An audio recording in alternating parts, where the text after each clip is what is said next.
Welcome to the Academic Writing Amplified podcast. On this podcast, we believe that the culture of academia needs to change radically. Women and non-binary people are revolutionizing academia within institutions that were not built for us.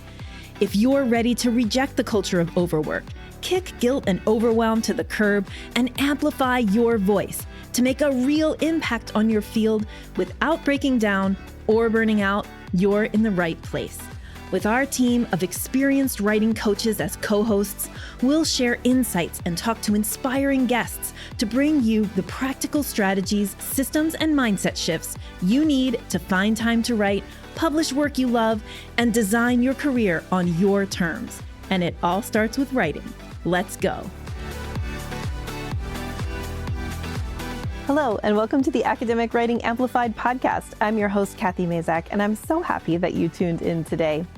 Just a note before we get started on today's episode, which is all about a summer writing check-in, that soon I will be opening up enrollment for my 12-week Navigate Your Writing Roadmap program, which helps professors learn a system to publish their backlog of papers. So if you're interested, you can go to scholarsvoice.org/navigate, find out all about it, and apply for our upcoming round, which starts the last Friday of August. Okay, I thought it would be a good idea to do a bit of a summer writing check-in. And this is something that you can do, if you're driving or walking, you can kind of do this mentally. But if you are in a place that you might, actually write these things down, you could get out your calendar. You could have a look at what's on your computer, and you could do kind of like a little, I'm calling it a check-in, like a little inventory. Where are we now, and where do we still need to go with our summer writing? So first of all, I want to normalize planning and then replanning and adjusting plans. So just because you have to readjust your writing plans doesn't mean that planning doesn't work or that it's not worth it. Instead, what it means is that we are all humans and we are all operating under very complicated circumstances with moving targets and imprecise estimates, and you just don't know what's going to happen. So the ability to both plan and then adjust your plan is an essential ability for all academic writers. So at the beginning of the summer, maybe you actually wrote a writing plan. Like maybe you said, okay, these are the things I'm going to work on. These are my dates with my writing every week. I'm going to work on these days, this many hours, that kind of thing. If you did a detailed plan like that, then it is absolutely time to reassess that plan and see how things are going. If you never did a plan like that, then it is time to do it, especially if you have goals. Maybe you entered your summer writing just with the goal of, okay, I'm going to submit this paper and I'm going to get to this section of the other paper, right? Whatever it is time to reassess and replan. It is time to kind of reset goals. So I'm going to ask you some questions, give you some things to consider. So right now, when you're listening to this podcast, how many weeks are there left before the semester begins? I'm going to assume that you're thinking about your summer writing and then that you're going to readjust your plan. Actually, let me just say, I suggest this. Then you readjust your plan once your academic semester actually begins. So the first step in kind of doing a check-in with your summer writing is to look and get out the calendar and count how many weeks are left. Okay. And this is not in order to induce panic, but this is all in an effort to do the two things that are absolutely non-negotiable whenever you are doing writing project management. And that is marry the amount of work you have left to the amount of time you have to do it. So first step here is just take a look. How many weeks are left of the summer before the semester starts?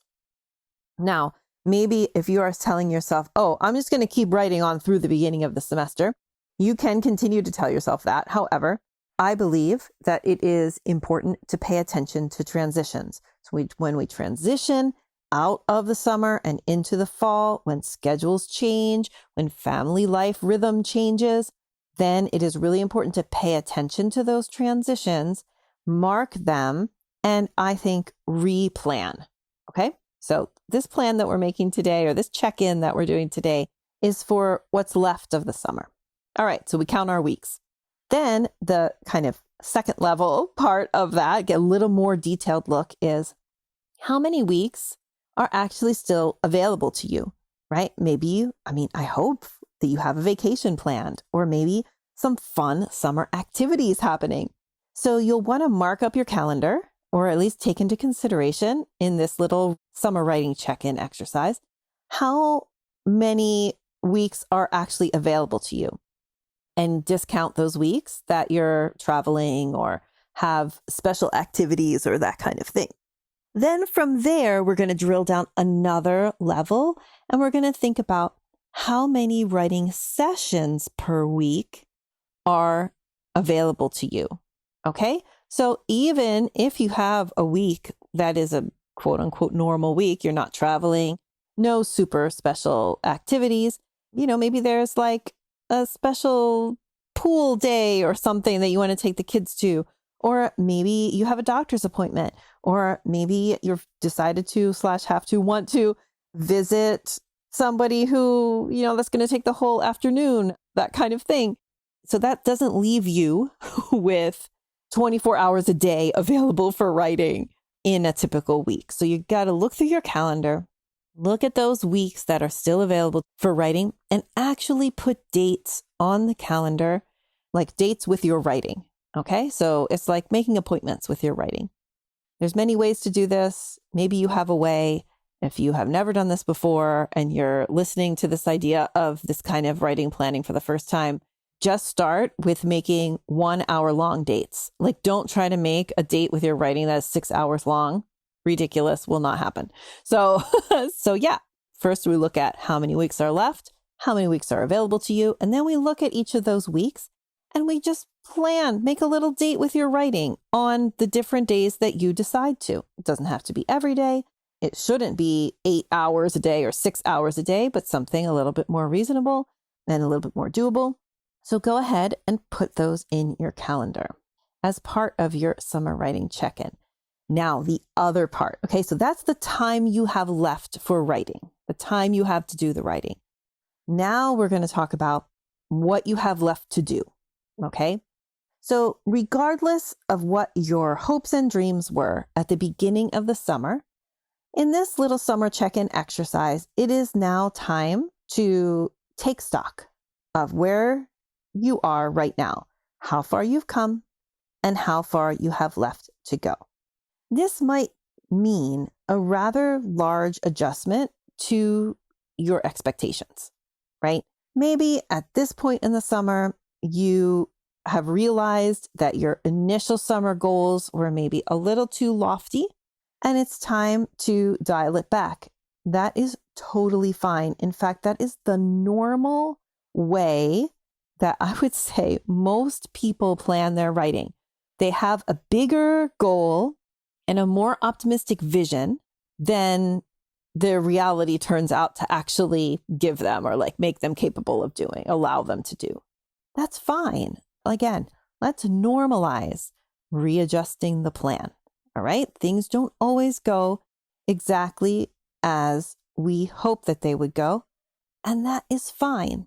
This is just part of life and also part of getting to know yourself as a writer. Certainly in my Navigate program, this is something that we learn, this self-knowing and getting better and better at predicting and setting goals that you can hit, because it is important to hit goals, but it's equally important to be of the mindset where you can readjust your goals and readjust your plans. So how to do this? Well, to look at your projects, the projects you intended to do this summer, and take a good, solid, realistic look at what's left. Maybe there should be some cuts, right? Maybe it's time to let some of your goals go and transfer them into the semester. All right. So maybe you were hoping to get 3 papers written this summer, but you've really only made progress on 1. That is fine.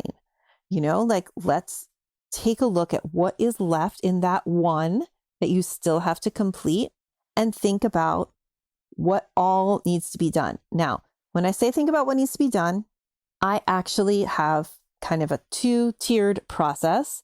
I teach this process in Navigate. I also teach it in my Submit Your Almost Done Article in 3 Days workshop. So if you're on my email list, you can hear about that workshop. That's really good. It's a low-cost workshop. That's really good. So if you just want to learn how to do this thing that I'm talking about now, or this is one of the many things you will learn in that workshop. There's a 2-tiered process. First tier of the process, you have to look at what's left to do, and you have to figure out what are the writing problems that I have yet to solve on this paper, and then what are the writing tasks that I have left to do. So again, in my programs and workshop, I really go into detail about the difference between writing problems and writing tasks. But let me just say for now, writing problems are like the decisions that you need to make in order to complete the article, like the high level scholarly decisions. This is the scholarly work, those decisions that you have to make in the composition of the academic article. The writing tasks are the implementation or the execution of those decisions. So you need to look at a paper that you want to finish through those 2 lenses. What are the problems that still need to be solved, and what are the tasks that need to be done? Once you have solved problems, you can task them out. Like solved writing problems become writing tasks. Okay, that's step 1. Then the second thing is to make that task list, like make the actual implementation list. And then the final step in this process of the summer check-in that I'm explaining is to make some kind of relationship between those dates that you made with your writing and the amount of writing you have left to do. I don't mean that you have to map tasks onto certain dates. Some people do that. That's fine if you want to. But what I'm more talking about is like if you sat down and there are, let's see, this episode is dropping probably in July, and maybe you have 6 weeks left in the summer. Maybe you have 4, but maybe you have 6. And you went through the calendar, like I mentioned earlier in this episode, and you made dates with your writing. Maybe out of 6 weeks, maybe you have scheduled 12 hours, 18 hours of writing, really, like 2 or 3 hours a week, maybe more than that. But regardless, it's not hundreds of hours.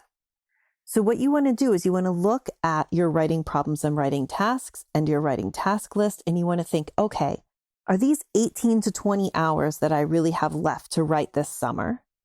Or these 24 hours that I have left to write this summer? Are they enough to complete what is left to be done? And make those 2 things be like in the same world.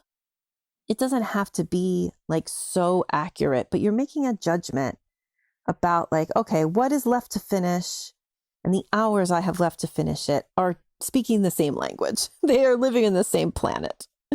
Because that's going to help you decide, okay, well, am I going to move on to project number 2 or project number 3 that I originally wanted to do this summer? Or am I really just going to submit this article and that's going to be the one?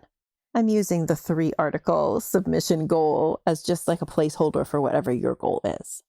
Okay, so that is my summer check-in process for you.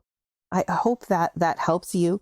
And again, the purpose of this is to really normalize like a little recheck, a little reschedule, reorientation. It is perfectly normal to have had one idea of what you were going to finish this summer in your mind, that as we are now halfway or more than halfway through the summer, needs some adjusting. Like that's perfectly normal. And we want to get used to doing a little process of readjusting every few weeks, really. You should do this process again at the beginning of the semester or maybe a couple weeks into the semester, because really you want to give yourself some grace around the beginning of the semester in terms of your writing. Actually, that is going to be the topic of next week's podcast episode, where I'm going to talk about that. How do you kind of put the writing down and pick it back up? It's a process of what I call making your writing resilient, your writing practice resilient, your ability to really like turn it off and turn it on without getting too much up in your head about it or facing a lot of, like mental blocks around it. So I hope that you are very much enjoying your summer and that you are enjoying your summer writing because it really should be enjoyable. And I will talk to you next week. Bye. Thank you so much for spending your valuable time supporting yourself and your writing by listening to this episode. If you like what you heard today, the best way to say thank you is to hop on over to Apple iTunes and write an honest review. The more reviews, the more amazing academic women and non-binary people will find this podcast. So go write one now.